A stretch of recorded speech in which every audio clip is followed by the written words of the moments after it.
रामचंद्र प्रभू वनवासाला निघाले. जात असताना सीतामाईंनी सांगितलं मीही येणार, लक्ष्मणांनी सांगितलं मी येणार. ते निघाले. संवाद खूप गोड आहे. प्रभू रामचंद्राचा सीतेचा संवाद. ते प्रभू रामचंद्र जेव्हा सीतेकडे गेले तेव्हा सीतेला सांगितलं की निघालोय मी.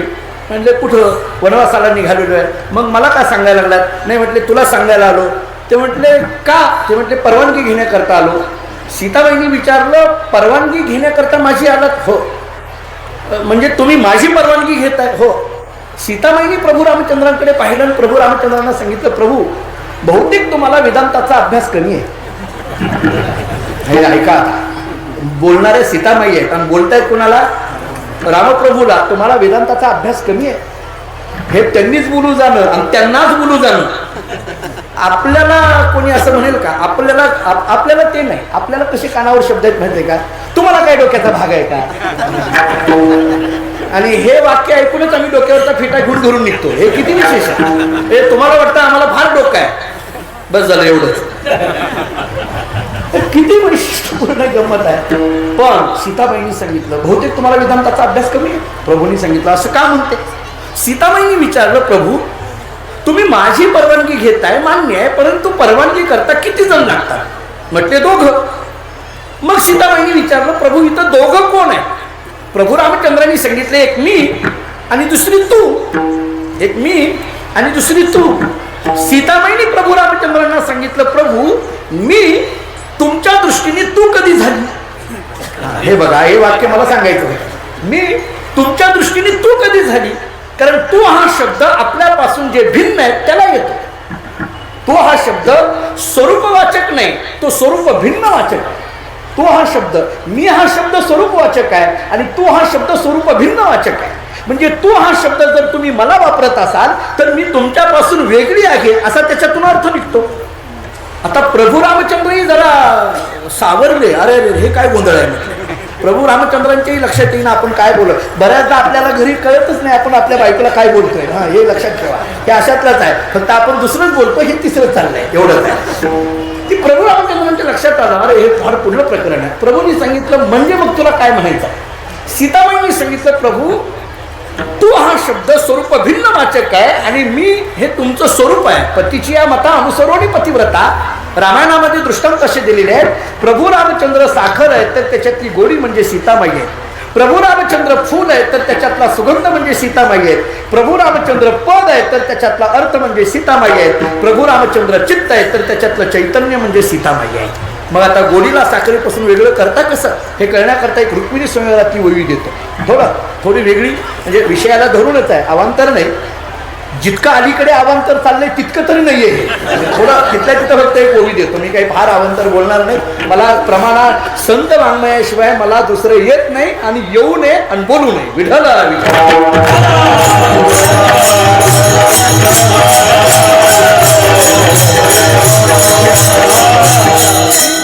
एक रुक्मिणी स्वयंवरातली नाथांनी फार गोड वर्णन केलं. एकनाथ महाराज सांगतात कनका सवे जैसी कांती की सूर्या सवे जैसी दीप्ती तैसी श्रीकृष्ण शक्ती रुक्मिणी अवतरली वैदर्भदेशी.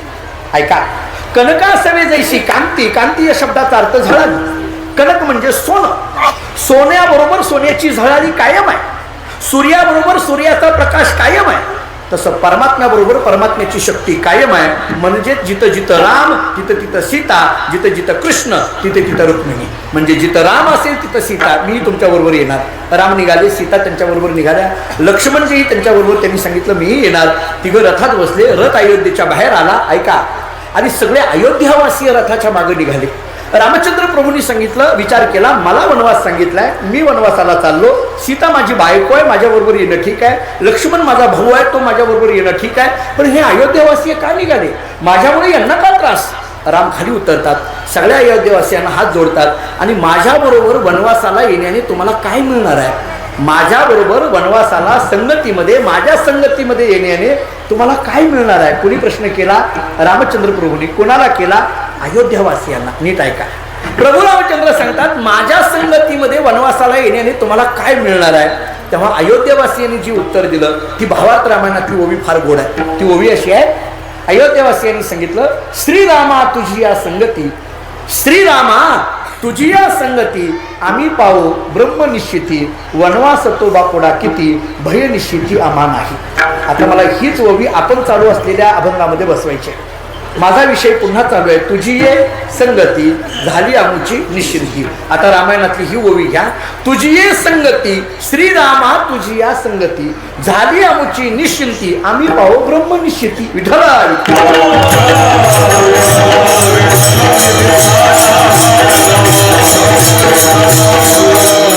निश्चिती निश्चिंती हे केवळ आणि केवळ तुझ्या संगतीत आहे. तुझी संगती झाली अमुची निश्चिंती. एवढंच नाही देखील ते मिळे भोग सुखाचे सोहळे, आम्ही जे कुठेही कधी बघायला मिळालं नाही ते भक्ती सुखाचे सोहळे आम्हाला बघायला मिळायला लागले.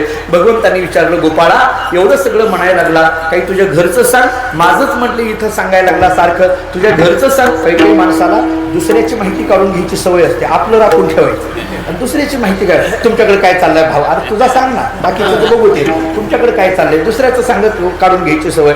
तसं देवाने विचारलं, तुझ्या घरचं सांग. गोपाळाने सांगितलं, कृष्ण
त्या गोपाळाने सांगितलं, कृष्णा तू आमच्या घरचं विचारतो ना, नीट ऐक, आमचं घर कसं आहे. घरी ताकाचे सरोवर.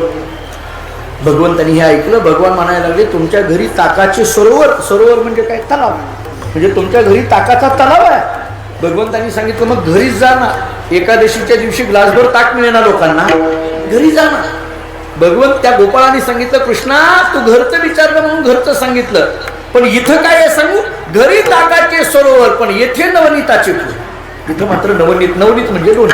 आता हे ताक आणि लोणी हे दोन शब्द का वापरले असेल, मला असं वाटतं. घरी ताकाचे सरोवर म्हणण्यामध्ये प्रपंच आहे आणि येथे नवनीताचे पूर म्हणण्यामध्ये परमार्थ आहे. बघा हे दोन्ही एवढ्याच याच्यात करता येण्यासारखं आहे. प्रपंच म्हणजे काय, ताकाचं सरोवर, आणि परमार्थ म्हणजे काय, नवनीताचे पूर. एका वाक्यात बोलायचं झालं तर थोडक्यात प्रपंच म्हणजे ताक आणि परमार्थ म्हणजे लोणी.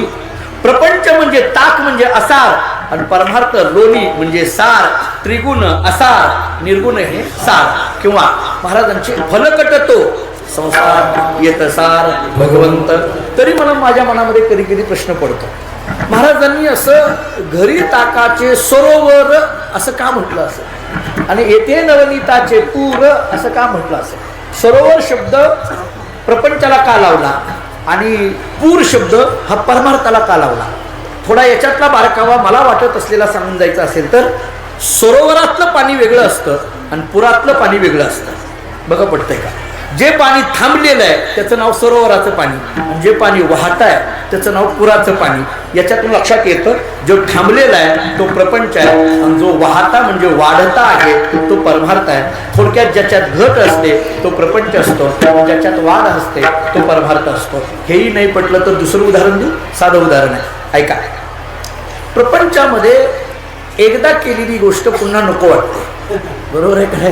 प्रपंचामध्ये आता हे नाही, मला दुसऱ्या अंगाने बोलायचं ना. एकदा बरं जाऊ दे, मला सांगा, आपल्या ताटामध्ये रोज एकच भाजी ताटामध्ये आली, खाऊ वाटेल का. रोज वांग्याची भाजी खाऊ वाटेल रोज. आता आपल्याला सप्त्यानी तीच खावी लागते ती गोष्ट नाही, पण समजा रोजच आली, खाऊ वाटत नाही. तेच तेच कपडे आपल्याला नेसावं वाटत नाही. त्याच गोष्टीनं दोन मुलं होती एकाला.